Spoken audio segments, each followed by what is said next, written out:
नमस्कार, एक बार फिर से आपका वैदिक क्लासेज के YouTube चैनल पर स्वागत है।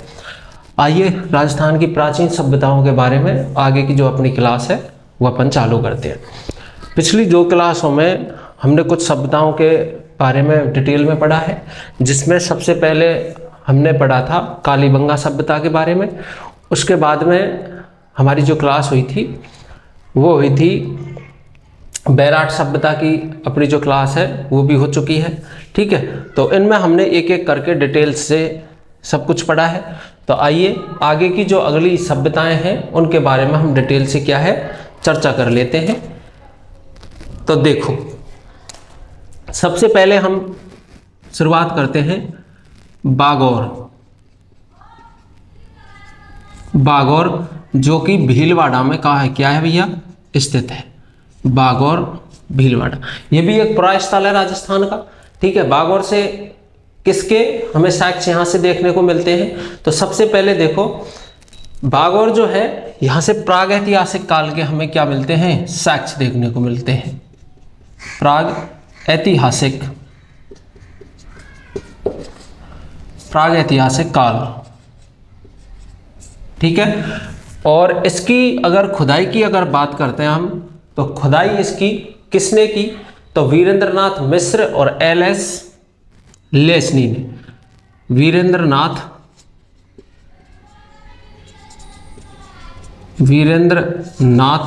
मिश्र तथा एल.एस. लेसनी जो है उसने इसकी क्या की, खुदाई की। एल.एस. लेसनी, इन दोनों ने खुदाई की। खुदाई कब की गई है? तो अगर डेटिंग की इसकी बात की जाए तो जो इसकी खुदाई है वो 67 से 69 यानी कि 96 से और 69 ईस्वी तक इसकी क्या है, खुदाई जारी रहती है, जिसमें प्राग ऐतिहासिक काल से संबंधित अपन को क्या है यहाँ से साक्ष्य प्राप्त होते हैं। और इसमें भी पाषाण कालीन के साक्ष्य अपन को बहुत ज़्यादा देखने को यहाँ पर मिलते हैं, ठीक है। और देखो क्या क्या चीज़ यहाँ से प्राप्त होते हैं। इसकी सबसे ज्यादा जो खासियत है इस सभ्यता की वो ये है कि यहां से पाषाणकालीन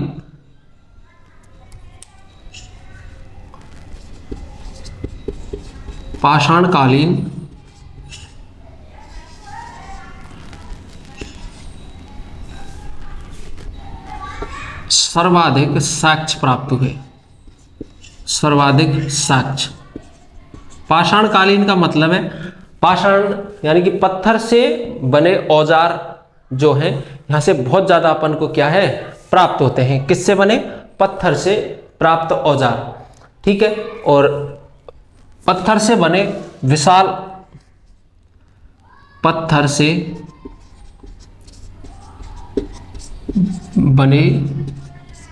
औजारों का विशाल भंडार यहां से प्राप्त हुआ है, ठीक है भाई। यानी कि पत्थर से निर्मित जो औजार हैं जो कि पाषाण काल से संबंधित हैं और उससे संबंधित यहाँ पर विशाल भंडार जो है प्राप्त हुआ है, जिसमें से पत्थर की बनी कुल्हाड़ियाँ हैं, पत्थर की बनी और बहुत सारी निर्मित चीज़ें हैं। यानी कि कृषि यंत्र जो भी हैं वो भी हमें किसके प्राप्त हुए हैं, यहाँ से पत्थर के प्राप्त हुए हैं। तो इतनी सारी जो चीज़ें हैं वो यहाँ से प्राप्त होती हैं जो कि पाषाण कालीन से संबंधित हैं। अब इस चीज़ के बारे में एक चीज़ और ध्यान में रखा जाए कि वो ये है कि भारत का पाषाणकालीन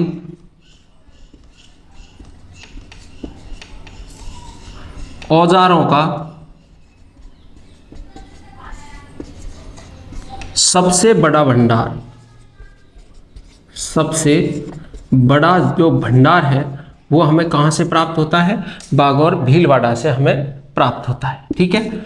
यानी कि इससे बड़ा पाषाण कालीन का जो औजारों का जो भंडार है, यानी कि पाषाण कालीन के जो साक्ष्य हैं पाषाण के, वो कहीं से प्राप्त नहीं होते, किसी भी परास्थल से प्राप्त नहीं होते।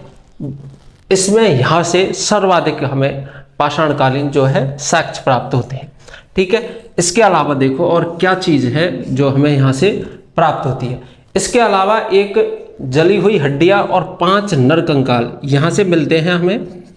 जली हुई हड्डियां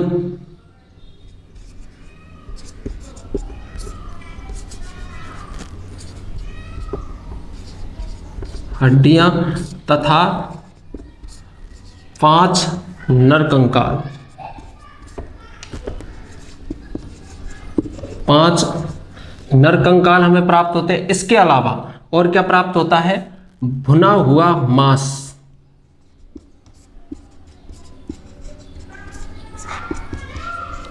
भुना हुआ जो मांस है वो भी हमें यहां से प्राप्त होता है। तो एक चीज देखो कि जो भुना हुआ मांस है हो सकता है इसी की क्या हो, ये हड्डियां हो। ठीक है, तो यहां से कुछ हड्डियां हमें प्राप्त हो रही हैं। चेक कैसी हैं? यानी कि भुने हुए मांस की जो हड्डियां हैं वो यहां से प्राप्त होती हैं। ठीक है, यानी कि हड्डियां कैसी हैं? जली हुई हैं। हो सकता है किसी जीव को उसका शिकार करके और ये डायरेक्ट ही उसको क्या करते थे, आग में भूनते थे, उसके बाद में इसको भोजन के रूप में काम में लिया जाता होगा। तो उसी का अवशेष जो है हमें यहाँ से प्राप्त होता है। इसके अलावा यहाँ से 5 नरकंकाल भी हमें प्राप्त होते हैं। ठीक है, और देखो इसके अलावा और क्या प्राप्त होता है बाघ और भीलवाड़ा से। इसके अलावा यहाँ से आदमगढ़, यानी कि 2 जगह ऐसी हैं जहाँ से प्राचीन पशुपालन के, यानी यहाँ से एक तो प्राचीन पशुपालन के साक्ष्य हमें देखने को मिलते हैं। पशुपालन के साक्ष्य,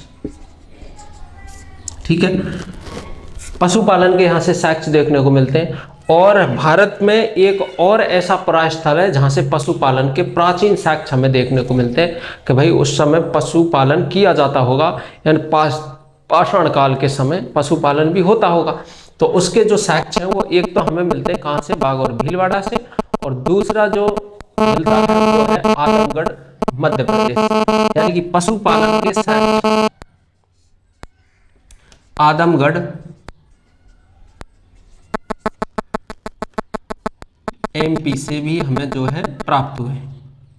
ठीक है, तो 2 स्थल हैं आदमगढ़ एमपी से भी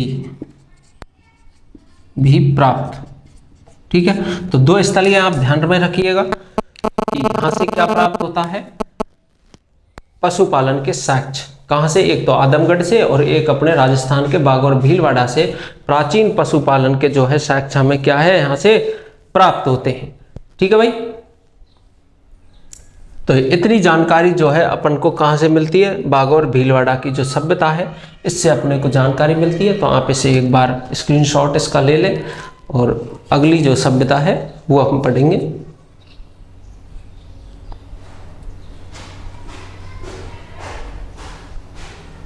तो देखो आगे,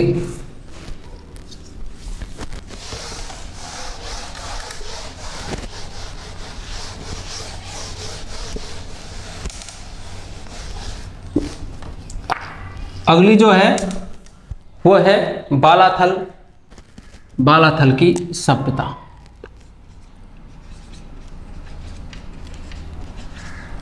बालाथल कहां पर है भैया? उदयपुर में। ठीक है, किसने खुदाई की? अगर इसकी बात करें कि खुदाई किसने की इसकी, तो इसकी खुदाई करते हैं वही वीरेंद्रनाथ मित्र जो हैं उनके द्वारा इसकी खुदाई की जाती है। इसका उत्खनन वीरेंद्र नाथ मित्र कब की जाती है? 1993 ईस्वी में इसकी जो है खुदाई की जाती है। ठीक है, कैसे साक्ष्य मिलते हैं यहाँ से? तो यहाँ से मिलते हैं अपन को ताम्र, यानी कि हड़प्पा से संस्कृति है, यानी कि हड़प्पा संस्कृति के समान साक्ष्य। ठीक है, हड़प्पा संस्कृति के समान जो है साक्ष्य यहाँ से हमें क्या है प्राप्त होते हैं। इसके अलावा देखो और क्या चीज यहाँ से प्राप्त होती है, यानी कि खुदाई कहाँ की गई इसकी? अगर बोला जाए खुदाई की कहाँ गई, तो ये है भाई साहब खुदाई होती है इसकी बालाथल गांव में। बालाथल ग्राम है एक उदयपुर में, और वहीं पर इसकी क्या है, खुदाई की जाती है। यहाँ से क्या क्या चीज हमें प्राप्त देखने को मिलती है। अगर साक्ष्यों की बात की जाए तो यहाँ से देखो, साक्ष्य मिलते हैं यहाँ पर। एक तो मिलते हैं ताम्र उपकरण, ताम्र उपकरण यहाँ से हमें प्राप्त होते हैं।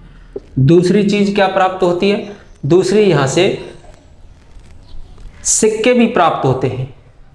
क्या प्राप्त होते हैं, कुछ सिक्के। और ये सिक्के कैसे थे, इस पर, इन पर हाथी तथा चंद्रमा की आकृति, यानी कि हाथी और चंद्रमा की जो आकृति है वो इन सिक्कों पर थी। तो इस प्रकार के जो है सिक्के हमें बालाथल उदयपुर से प्राप्त होते हैं। इसके अलावा और क्या यहाँ से प्राप्त होता है, तो इसके अलावा हमें कुछ पत्थर के मन के मिट्टी की मूर्तियां, यानी कि पत्थर मन के मिट्टी की मूर्तियां,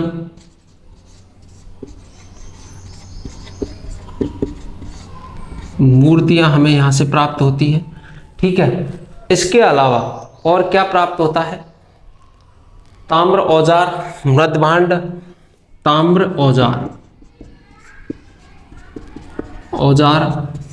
मृदभांड आदि, ये चीजें हमें जो है यहां से प्राप्त होती हैं। कहां से, बालाथल से। ठीक है भाई। एक चीज और, यहाँ के जो लोग थे, यानी कि मुख्य व्यवसाय की अगर बात की जाए, यहाँ का जो मुख्य व्यवसाय था वो क्या क्या था, तो मुख्य व्यवसाय था, एक तो था पशुपालन, ठीक है, दूसरा था कृषि, और तीसरा था शिकार। ठीक है, ये मुख्य व्यवसाय था।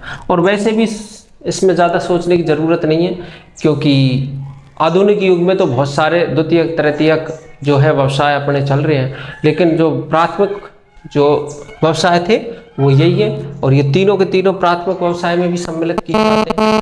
प्राथमिक जो व्यवसाय था उस समय वो अर्थव्यवस्था का मूल आधार था उन लोगों का, जैसे कि पशुपालन है और कृषि है, इसके अलावा क्या है, शिकार। तो ये सारे जो थे ये कार्य अपने अर्थव्यवस्था में क्या है, उनके इन्वॉल्वेशन थे।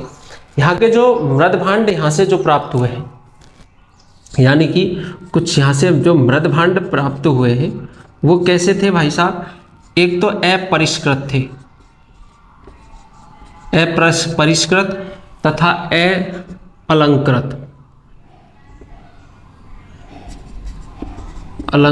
थे। कैसे थे, यानी कि उन पर कोई चित्र वगैरह नहीं बनाए हुए थे, यानी कि उनके जो डिजाइनिंग है वो कैसी थी, साधारण डिजाइनिंग के थे। उन पर किसी भी प्रकार की पॉलिश वगैरह जो है नहीं हुआ करती थी। साधारण मृदभांड यहाँ से जो है हमें प्राप्त होते हैं। एक और यहाँ से एक कपड़ा प्राप्त होता है, यानी कि कैसा, जो कि हाथ से बुना हुआ कपड़ा। ठीक है, कपड़ा जो 500 ईसा पूर्व का है, 500 ईसा पूर्व का है। यानी कि अगर पाषाण काल से लेकर बात करें कि 500 ईसा पूर्व तक, तो भागौर से पाषाण काल से लेकर के और 500 ईसा पूर्व तक के साक्ष्य हमें यहाँ से प्राप्त हो रहे हैं। ठीक है, तो ऐसा नहीं है कि सभ्यता पूरी एक ही होगी ना, इसमें अलग अलग क्या है, स्ट्रक्चर रहे होंगे। मान लो 500 ईसा पूर्व में कौन थे यहाँ पर, भाई महाजनपद काल में थे। ठीक है, पाषाण काल की बात करें तो उस समय तो इंसान क्या है, जैसे कि लोहा इनका प्रयोग करना भी नहीं जानता था, तांबे का प्रयोग करना भी नहीं जानता था, यानी कि केवल किसका प्रयोग करना जानता था, पत्थर का प्रयोग। और पत्थर के ही क्या होते थे, औजार होते थे, या कृषि यंत्र हो, या फिर वो युद्ध का कोई हथियार हो, वो सारी चीज़ किसकी हुआ करती थी, पत्थर की हुआ करती थी। लेकिन बाद में यानी कि इसमें एक साक्ष्य जो हाथ से बना हुआ कपड़ा मिलता है वो कब काल तक मिलता है, महाजनपद काल का मिलता है। ठीक है, तो उस समय से लेकर के हम ये बोल सकते हैं कि बालाथल उस समय से लेकर के मानव निवास रहा है। कब तक, वर्तमान तक। ठीक है, क्योंकि वहां इस समय तक के यहाँ पर क्या मिल रहे हैं, हमें साक्ष्य मिल रहे हैं। ठीक है, तो इसके अलावा यहां से और क्या चीज प्राप्त होती है, एक यहां से प्राप्त होता है लोहे गलाने की भट्टियां। लोहे गलाने की भट्टियां, लोहे गलाने की भट्टियां प्राप्त होती हैं, और कुछ लोहे औजार भी प्राप्त होते हैं। लोहे औजार भी हमें यहां से जो है प्राप्त होते हैं। इसका मतलब ये हुआ कि अगर लोहे की भट्टियां होंगी तो निश्चित रूप से वहां पर लोहे के औजार तो हमें देखने को मिलेंगे, क्योंकि वो बनाए जाते होंगे। लोहे को गलाने की जो भट्टियां यहाँ से प्राप्त होती हैं। इसके अलावा एक और चीज़ यहाँ से प्राप्त होती है, और वो क्या है भाई साहब, यहाँ से एक मकान यानी कि एक कमरा प्राप्त होता है, यानी कि 12 कमरों का मकान। ठीक है, तो ये चीज यहां से, या भवन इसको बोल सकते हैं, भवन अपन लिख लें। 12 कमरों का एक भवन है, वो उसके भी यहाँ से साक्ष्य मिलते हैं। इसका मतलब ये हुआ कि 12 कमरों का जो भवन है हो सकता है सैनिकों के लिए यूज में आता हो, या फिर किसी भंडारण के यूज में आता हो। ठीक है, तो उसका कुछ भी प्रयोग हो सकता है। तो इतनी जो चीज़ें हैं वो हमें बालाथल उदयपुर से प्राप्त होती हैं। तो ये आप इसका स्क्रीनशॉट ले सकते हैं। फिर नेक्स्ट अगली सभ्यता अपन पढ़ेंगे। तो देखो,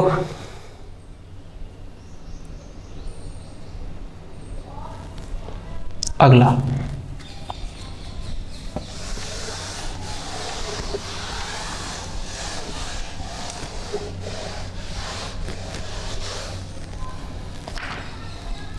देखो, आगे है नगर टोंक। क्या है, नगर टोंक। ये नगर टोंक भाई साहब बहुत ज़्यादा प्रसिद्ध है। किसके लिए, मालव जनपद सिक्कों के लिए बहुत ज़्यादा प्रसिद्ध है। क्योंकि संपूर्ण भारत में सर्वाधिक अगर मालव जनपद के सिक्के हमें कहीं से प्राप्त होते हैं तो वो कहाँ से प्राप्त होते हैं, मालव जनपद, जो कि नगर टोंक से हमें प्राप्त होते हैं। तो आप ध्यान रखें। तो कहें कि ये स्थान किस में सम्मिलित था पहले, मालव जनपद। इसको बोल सकते हैं कि यह मालव जनपद का प्रमुख स्थान था। ठीक है, इसके अलावा और क्या, इसके अलावा देखो, इस सभ्यता को या इस सभ्यता को खेड़ा सभ्यता भी कहा जाता है।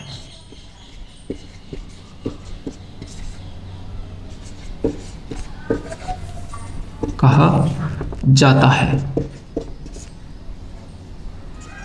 ठीक है, इसके अलावा देखो, यहां से 6000 मालव सिक्के प्राप्त हुए। मालव सिक्के या मुद्राएं, मालव सिक्के। ठीक है, सिक्कों के साक्ष्य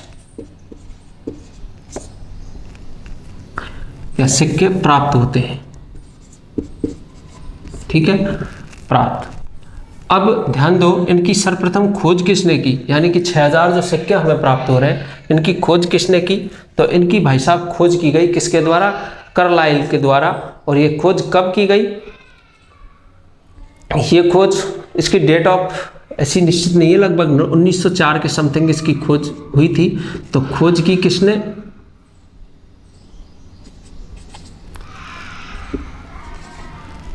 कार्लाइल ने।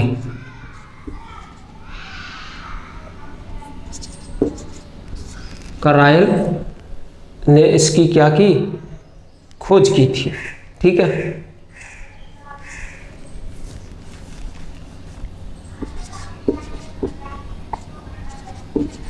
तो कलाइल जो है इसकी खोज करता है। और ये सभी सिक्के किससे संबंधित थे भाई साहब?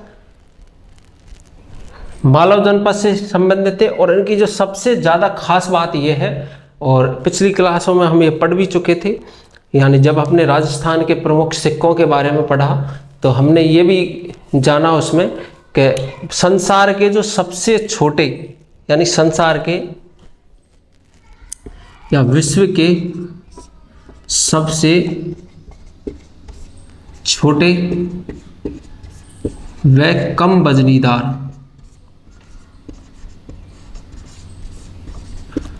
वजनीदार सिक्के, यानी कि जो मालव सिक्के हैं या मालव गण के जो सिक्के हैं, इनसे छोटे विश्व में अन्य सिक्के हमें कहीं से भी प्राप्त नहीं होते। सबसे कम इनका क्या है? वेट है। और सबसे कम वजनीदार ये जो सिक्के हैं, सबसे छोटे सिक्के हैं आकार में और वजन में भी, ठीक है। तो ये भी हमको कहाँ से प्राप्त होते हैं? नगर टोंक से प्राप्त होते हैं। इसके अलावा देखो, एक महिषासुर मर्दिनी की मूर्ति,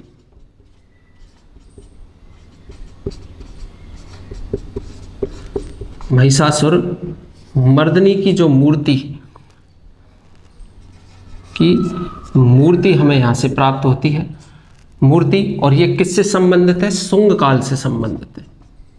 शुंग कालीन मूर्ति, ठीक है। कैसी मूर्ति है भाई? शुंग कालीन जो है ये क्या है? मूर्ति है जो हमें प्राप्त होती है, ठीक है। इसके अलावा देखो और क्या प्राप्त होता है? एक रति कामदेव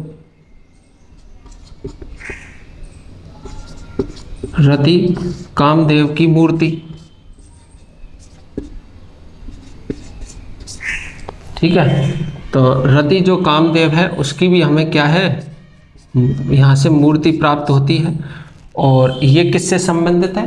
तो रति कामदेव की जो मूर्ति है ये गुप्त काल से संबंधित है, गुप्तकालीन, ठीक है। तो इतनी जानकारी जो है हमें यहाँ से प्राप्त होती है, ठीक है।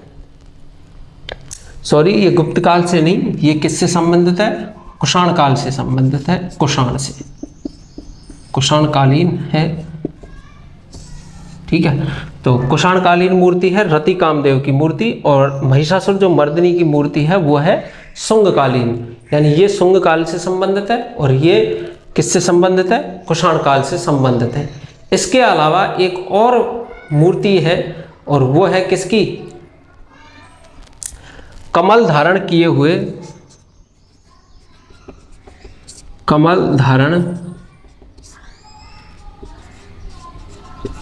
किए हुए लक्ष्मी की प्रतिमा। किसकी प्रतिमा? लक्ष्मी की जो प्रतिमा है वो भी हमें यहां से प्राप्त होती है। इसके अलावा गणेश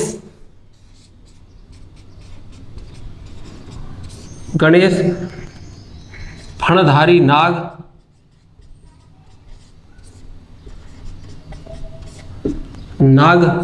और इसके अलावा दुर्गा का, यानी कि दुर्गा का अंकन, यानी मूर्ति नहीं, ध्यान रखना क्या मिलता है? अंकन मिलता है। इन तीनों का अंकन मिलता है और इनकी जो है मूर्तियां यानी हमें प्राप्त होती हैं। किसकी? यानी कि लक्ष्मी की मूर्ति हमें प्राप्त होती है। इसके अलावा रति कामदेव की मूर्ति हमें जो है प्राप्त होती है और महिषासुर मर्दिनी की मूर्ति जो है हमें यहाँ से प्राप्त होती है, ठीक है। और ध्यान रखें, ये लक्ष्मी की जो मूर्ति है ये विश्व की, यानी कि भारत की मान लो, विश्व में तो कहाँ लक्ष्मी की मूर्ति होगी? खड़ी मूर्ति है। कैसी? खड़ी प्रतिमा, ठीक है भाई। तो खड़ी प्रतिमा जो है लक्ष्मी की वो कहाँ से प्राप्त होती है? नगर टोंक से प्राप्त होती है। महिषासुर मर्दिनी की जो मूर्ति है वो कहाँ से प्राप्त होती है? नगर टोंक से प्राप्त होती है। और रति कामदेव की मूर्ति जो कुषाण काल से संबंधित है वो भी हमें कहाँ से, नगर टोंक से प्राप्त होती है। इसके अलावा यहाँ से कुछ मालव जनपद के सिक्के हमें प्राप्त होते हैं, जो सबसे बड़ा भंडार भी यहीं पर है। 6000 सिक्के हमें यहाँ से प्राप्त हुए, जो कि मालव जनपद के सिक्के हैं, और ये संसार के सबसे छोटे और कम वजनीदार सिक्के थे। कहाँ के, मालव जनपद के सिक्के। तो इतनी जानकारी हमें नगर टोंक से प्राप्त होती है। आप इसे स्क्रीनशॉट ले सकते हैं इसका। आगे की एक और सभ्यता है वो हम पढ़ेंगे।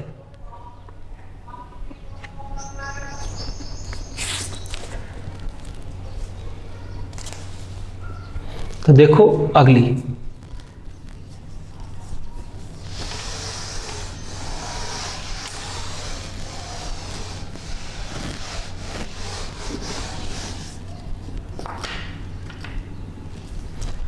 अगली अपनी गिलोंड राजसमंद।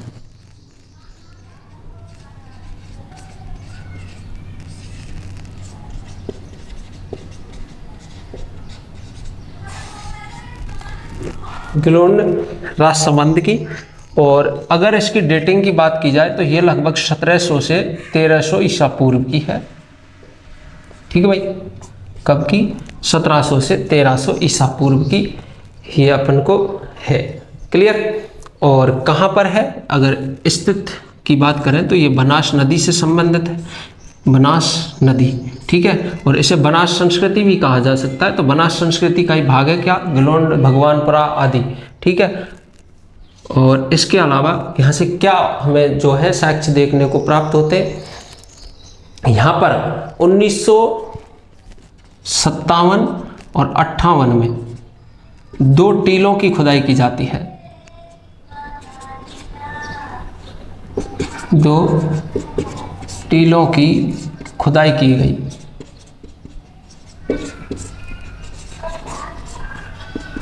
ठीक है भाई, तो 2 टीलों की जो है खुदाई यहाँ की जाती है। किसके द्वारा की जाती है, बीबी लाल के द्वारा। उत्खनन किया किसने, बीबी लाल के द्वारा। ठीक है, तो बीबी लाल के द्वारा क्या किया जाता है, यहाँ पर उत्खनन जो है किया जाता है।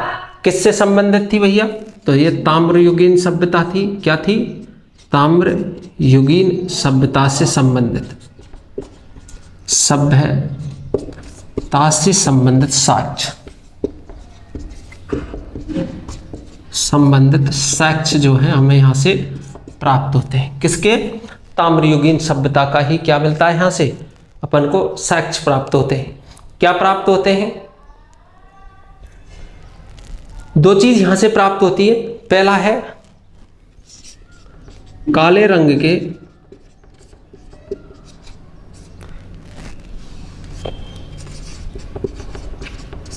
काले रंग के चित्रित पात्रों पर, यानी कि जो मिट्टी के जो बर्तन थे, चित्रित पात्रों पर नृत्य प्रतिमा, यानी मिट्टी के जो बर्तन बनाए हुए थे चित्रित, उन पर चित्रकारी भी की गई थी, और उन्हीं पर ही नृत्य करती हुई जो महिलाएं हैं उनकी साक्ष्य यहाँ से प्राप्त होते हैं। इसके अलावा एक चकतेदार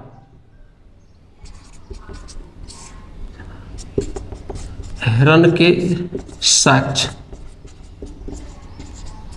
यानी कि जो हिरण आता है, चकतादार जो हिरण, जो नॉर्मल में अपन को देखा जा सकता है, ग्रामीण क्षेत्र में अब भी देखा जा सकता है, तो उसके जो है साक्ष्य यहाँ से प्राप्त होते हैं। तो इतनी जानकारी जो है हमें यहाँ से प्राप्त होती है। ठीक है भाई, इसके अलावा और कुछ सभ्यताएं और भी अपन की बाकी रह चुकी हैं, तो उनकी हम क्या है एक एक करके सबकी क्या करेंगे, चर्चा करेंगे। ठीक है, लेकिन इससे पहले आप सारी क्लासें डिटेल से लिया करें। इसके अलावा जैसे नगरी चित्तौड़गढ़ की जो सभ्यता है वो हम पढ़ेंगे। उसके अलावा रंग महल की है, नोहे भरतपुर से संबंधित है, टोंक से है, ठीक है, रेड टोंक, ठीक है, और इसके अलावा बयाना की है। बयाना से भी क्या प्राप्त होते हैं, हमें सबसे ज़्यादा गुप्तकालीन सिक्के प्राप्त होते हैं, जो भी किसके, समुद्रगुप्त के। ठीक है, तो इस प्रकार से नलियासर है, ये सब एक एक करके हम सबकी क्या है चर्चा करेंगे और आप क्लास डिटेल से लेते रहें। एक चीज़ का बस ध्यान रखें कि अगर आपको क्लासें अच्छी लग रही हो तो आप क्लास को सब्सक्राइब करें और लाइक करें, शेयर अवश्य करें, जिससे कि आप अपने दोस्तों के साथ में भी इसको शेयर कर सकें, ठीक है, तो उसका वो भी फ़ायदा उठा सकें। तो ये चीज़ आपको इसका आप साथ में ही इसके नोट्स बनाते रहें, जिससे कि आपको एक जगह पूरा जो कंटेंट है वो आपको एक जगह मिल जाए। हो सकता है हमारी जो पहली क्लासें हुई हैं उनमें वॉइस की या किसी भी प्रकार की कोई दिक्कत आ रही हो आपको, तो वो क्लासें हम दोबारा से ज़रूर बना देंगे। लेकिन आप जो राजस्थान जो हिस्ट्री की कक्षाएँ हैं वो आप शुरू से ही कक्षाएँ लिखें और वो सारी चीज़ देखें, देख करके उनको एक जगह आप नोट्स टाइप कर लें, जिससे कि आपको पूरी जो हिस्ट्री है वो अच्छे से समझ में आ जाए, ठीक है, कि हम कहाँ से क्या पढ़ रहे हैं। और अपन राजस्थान की एक एक करके संपूर्ण हिस्ट्री अपन पढ़ेंगे, बहुत ही डिटेल से पढ़ेंगे, बहुत अच्छे से पढ़ेंगे। हो सकता है ये कुछ ऐसी चीज़ें हैं जो समझने में थोड़ा कठिन होता हो, लेकिन ऐसा कुछ नहीं है, अपन इनको जब बार बार देखेंगे तो बहुत अच्छे से समझ में आ जाएंगे, ठीक है। तो आप देखते रहें, आपको निश्चित ही इन क्लासों का बहुत ज़्यादा क्या होगा, फ़ायदा होगा। धन्यवाद।